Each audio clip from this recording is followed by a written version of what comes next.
So we're in Clovis, California, just finished installing a disposal. This is the Badger 1 1/3 horsepower. Let's see if I get a picture of it. Probably not. Anyways, so that's it, Badger 1. And comes with a new line cord straight out of Ferguson. So we replaced the flange as well. The other disposal had dropped down and fallen out of place. I'm not sure what happened, but the mounting bracket was disconnected and the whole disposal had dropped down to the ground. Anyways, so that one is in the trash. So this one, brand new, and it looks like I've got some water coming from somewhere. I'm going to check that out in just a minute.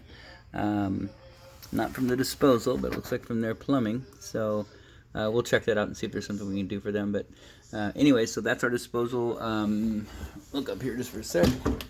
Make sure it works. And you can hear it. Disposal works great.